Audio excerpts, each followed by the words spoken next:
今回は、デュエルマスターズのスマホアプリ版である、デュエプレにて改造された結果最強になったカード TOP7 を紹介していきます。紙からアプリになるにあたって、効果や仕様が大きく変わったカードが多数ある中で、環境に大きな影響を与えたカードたちも多くあるので、紙のデュエルマスターズしか知らない人たちも必見の内容になっています。それじゃあ、早速参りましょう。遊曲新撃滅。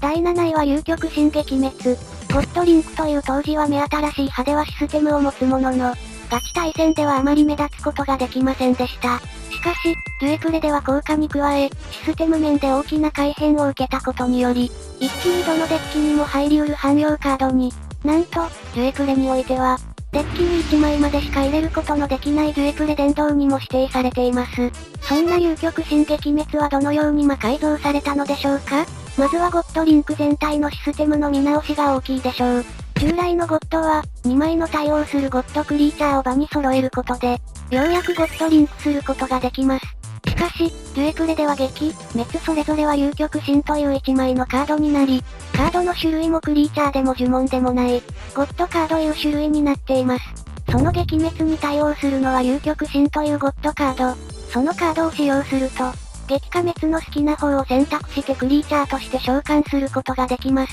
そして、ゴッドリンクをする際はリンクしたい相方分のマナコストを支払えば、なんと手札消費なしでゴッドリンクが可能です。このシステムが非常に強力で、カード1枚で2種類のカードを場合によって使い分けれる上に、単純に2種類のカードを入れる必要がないため、デッキが圧迫されません。さらに、遊曲紙の強いところはそれだけではないです。というかこれは、ゴッドクリーチャー全体の話で、撃滅の話ではありません。まずは撃の紹介から、7コストの闇クリーチャーで、パワー7000のダブルブレイカー。場に出た時、自分の墓地からランダムに、4コスト以下のクリーチャー3枚が選ばれて、その中から1枚を選択して場に出せます。場に出したクリーチャーの出た時効果が使えるのがポイントで、単純にブロッカーで守りを固めたり、アクアンで手札補充したり、ジェニーでハンデスしたり、デュエマの環境とカードプールを考えると、想像以上に強すぎる効果です。さらに、ブロックされた時に相手の手札を全ハンデスする効果も、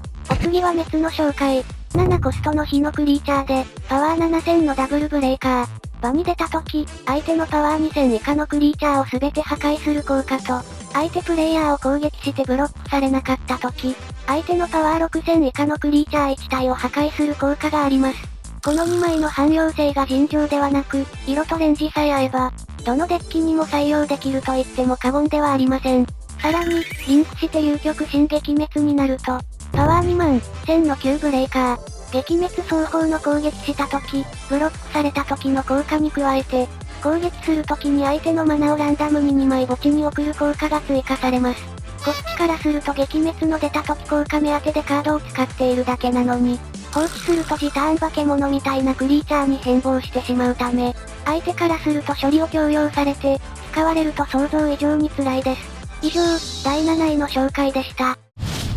暗黒大鳥ゼロフェニックス。第6位は暗黒王ゼロフェニックス。紙の方の効果は7コストの進化ボルテックスで、素材に人闇のクリーチャー1体ずつを必要とするパワー1万、1000のダブルブレイカー。ボルメテウスホワイトドラゴンと同じシールド焼却効果と、場を離れた時、相手は自分自身の手札を2枚選んで捨てさせて、その後、相手のマナゾーンからカードを2枚まで、墓地に置くことができる効果を持っています。デュエプレ版では以下の効果が追加されての実装でした。自分のターン開始時、このクリーチャーが自分の墓地にある場合に発動できて、場に自分の闇のクリーチャーと火のクリーチャーさえ揃っていれば、なんと、この強すぎる効果を持つゼロフェニックスを、タダで召喚できるという効果です。死ぬほどぶっ壊れています。やろうと思えば最速2ターンでゼロフェニックス降臨が可能で、1ターン目1コス火のクリーチャー召喚、2ターン目エマージェンシー台風でゼロフェニックスを落とし、グラビティゼロ効果でブラッディシャドウのコストを踏み倒して召喚。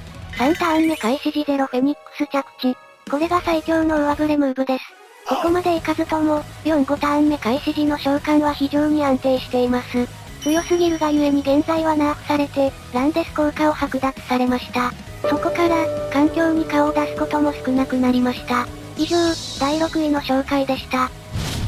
超新星アポロヌスドラゲリオン。第5位は超新星アポロヌスドラゲリオン。神の方ではドラゴン3体を進化元とする6コストのフェニックスで、攻撃するとき、進化素材を1体を墓地に送って発動するメテオバーンで、パワーアタッカープラス1万5000とワールドブレイカー付与できる効果と、選ばれたとき、相手のマナゾーンのカードをすべて墓地に送る効果を持っています。めちゃくちゃド派手な効果を持っていますが、強いかどうかと言われれば当時も微妙なところで、神版の環境に顔を出すことはありませんでした。しかし、ジュエプレではジュエプレ殿堂入りを果たすほどの超ぶっ壊れカードに、どういう効果が追加されたかというと、そもそものパワーが神版のパワーアタッカー効果込みの3万に、フェニックス全体に共通する追加効果で、場にある進化素材の種族を持つクリーチャー1枚につき、フェニックスのマナコストを1軽減する効果の追加もあります。これにより、コスト1や2で召喚することも全然珍しくないといった感じに、メテオバーン効果にも変更を加えられていて、メテオバーン3で攻撃時、相手のシールドを全てブレイクする効果が追加されました。一見、変更前と何が変わったのかわからないかもしれませんが、攻撃宣言中に効果でシールドを割るため、妨害手段がなければそのまま直接攻撃まで届いてしまうのです。選ばれた時のランデス効果とも非常に噛み合っていて、デーモンハンドやアクアサーファーなど対象を取る汎用トリガーでは止められず、ホーリースパークなどの対象を取らないカードでしか止められません。しかも、専用デッキは5から6ターン目ぐらいにはこんな化け物が出てくるのです。殿堂入りも納得の強さですよね。以上、第5位の紹介でした。無双勇気ボルバルザーク。第4位は無双勇気ボルバルザーク。神版ではデュエルマスターズの環境に、最も影響を与えた1枚と言っても過言ではない伝説級のカードで、某カードショップの店長がボルバルザークを禁止カードに運動を起こしたというエピソードはあまりにも有名ですよね。7コストのダブルブレイカーでスピードアタッカー持ちの非自然のクリーチャーで、召喚時パワー6000のクリーチャーを破壊し、無条件でエクストラターンの獲得という超ぶっ壊れ効果。エクストラターン後に敗北してしまうというデメリットこそありますが、使ったらほぼ勝てるので関係はありません。今でも絶対に殿堂から帰ってくることはないと言われるボルバルザーク。なんと、デュエプレでは効果にテこ入れが加えられたものの、コンセプトはそのままに実装されることになりました。テこ入れされたとはいえ、ボルバルを実装して大丈夫なの？こう思ってデュエプレの生松を不安視していたプレイヤーも多かったそうですが、全然大丈夫ではありませんでした。デュエプレ初のデュエプレ殿堂カードが、何を隠そうこのボルバル、思いっきりぶっ壊れています。変更点を見ていくと、召喚時にパワー6000のクリーチャーを破壊する効果が消えました。これにより、複数体の展開が可能に、エクストラターンの獲得が召喚時効果に変更。10ターン目以降でないと発動できないという大きな制約もつきました。エクストラターン中にエクストラターンの獲得は不可能で、次の自分のターン開始時まで、自分はシールドトリガーを使えないというデメリットもありますが、特に後者は発動機会が全くと言っていいほどないため気にしなくていいです。そしてなんと、エクストラターン後の敗北がなくなっています。しかも、こんなカードが4枚も使える。もちろん、環境はボルバル一色に染まりました。10ターン経過していなければ、パワーが1000下がった多色のツインキャノンワイバーンでしかないですが、10ターン目以降に持ち込むことは、コントロール系のデッキならたやすいもの。1体でも場にクリーチャーがいる状態で、相手の妨害を想定しなければそのままゲームエンドまで持っていけますし、敗北効果もないため、こっちの盤面を整えるために、雑にボルバルを切るという運用だってできます。召喚ターンにボルバルでダブルブレイクして、都合の悪いトリガーが出たらやっぱり次は体勢を整えるなんてことも、修正されても、ボルバルはボルバルです。このカードは、存在そのものがダメだと証明された瞬間でしたね。以上、第4位の紹介でした。アメージングジャイアント。第3位はアメージングジャイアント。神版ではスーパーレアなのにもかかわらずめちゃくちゃ影の薄いこのカード。デュエプレでは、超ぶっ壊れカードなんです。神の方の効果は8マナパワー1万3000のトリプルブレイカーで、相手は自分自身の手札からクリーチャーを2体まで選び、場に出しても良いという凄まじいデメリットを持っています。進化クリーチャーでも出せるため、デーモンコマンドからドルバロムなんて出されたらたまったもんじゃありません。使った瞬間、こちらの敗北が確定すると言っても過言ではないでしょう。デュエプレ版では、相手クリーチャー2体の踏み倒しを許す効果はそのままに、わずか49日でナーフ対象にもなるというぶっ壊れカードと化しています。まずこのカード、パワーもブレイク枚数もそのまま2、3コストになりました。いやいや、それでも2体の踏み倒し許すんじゃ普通に弱くないか？そう思う人もいるでしょう。肝心の踏み倒し効果、かなり変わっています。進化クリーチャーが召喚できなくなったほか、相手の手札からランダムでコストの大きい順にクリーチャーを出す効果に変更。さらに、出た時効果を全て無視するという文言まで追加されています。速攻デッキに採用すれば、こいつ自身パワーが高いので生半可なクリーチャーならそのまま押し切れます。相手は、アメージングジャイアントをケアするために、重いクリーチャーをマナに置くことも許されません。なんなら、このカードを意識して構築を多少歪めても、重いクリーチャーを入れておく必要さえ出てきました。さらに、4コスト呪文運命の選択によって、アメージングジャイアントをデッキからサーチした上に、スピードアタッカーを付与して連続して召喚することも、3ターン目を迎える相手の手札に、都合よく重量級クリーチャーが揃っているなんてことはなく、2回目がやってきた時点で手札からクリーチャーが枯れてるなんてことも、しかも、こちら側は相手のマナの置き方から、このカードを出すか否かプランの選択もできますからね。さらにはこちらもデュエプレで強化された霊力の宝アルバトロスとの相性も良く、次回時、5コスト以下のクリーチャーを2枚まで蘇生して、スピードアタッカーを付与する効果の相性も抜群。相手の選択肢を狭め、こっちは大きな負担をほぼ毎ターン相手にシール超ぶっ壊れデッキの完成です。以上、第3位の紹介でした。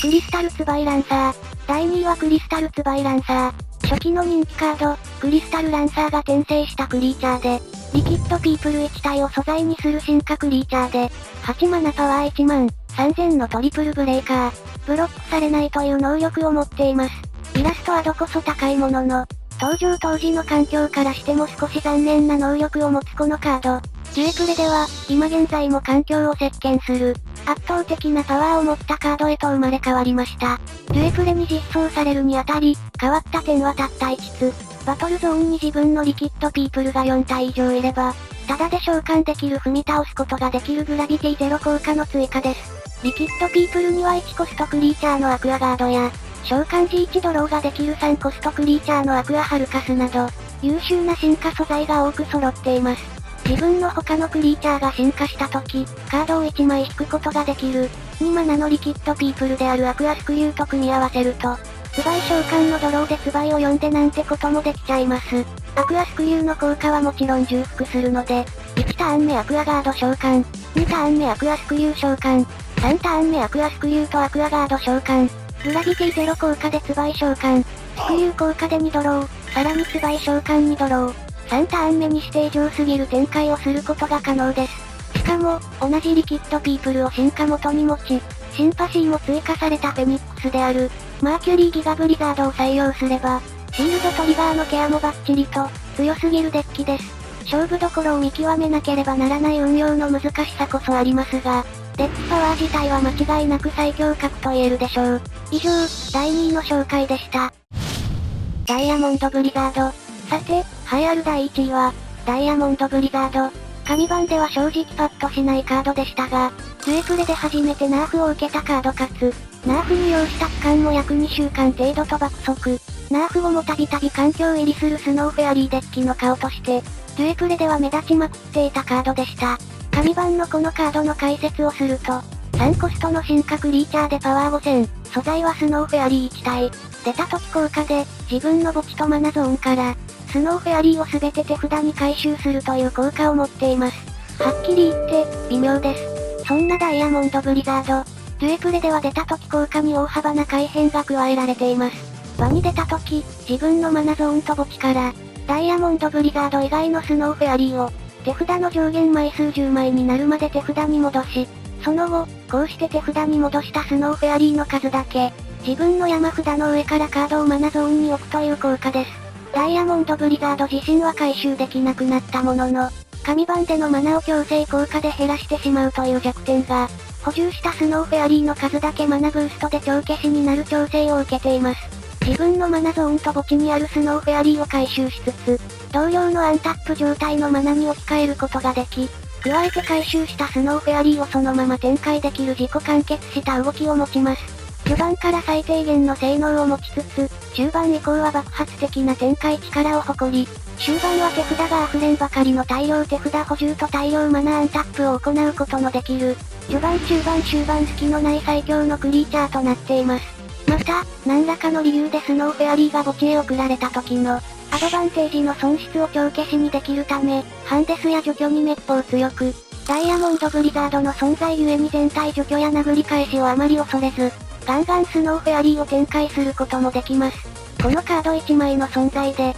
ぶっ壊れと化したスノーフェアリーデッキは圧倒的な環境トップに、このぶっ壊れ具合が話題を呼び、2020年4月にツイッターではダイヤモンドブリザードがトレンド入り、世界が妖精にひざまずくというフレーバーでキストを見事体現しました。ナーフ後は墓地からの回収効果が消えたものの、それでもまだまだ現役。たびたび環境にも顔を出す強力なカードであることは以前変わりませんでした。以上、第1位の紹介でした。いかがでしょうか？インフレが進んだ神のジュエマに実装されたとしても、暴れることができそうなカードも多くありましたね。どんなコンボが考えられるでしょうか？思いついた人はぜひコメントに残していってください。ここまでご視聴いただきありがとうございました。よかったら、チャンネル登録や高評価で応援よろしくお願いします。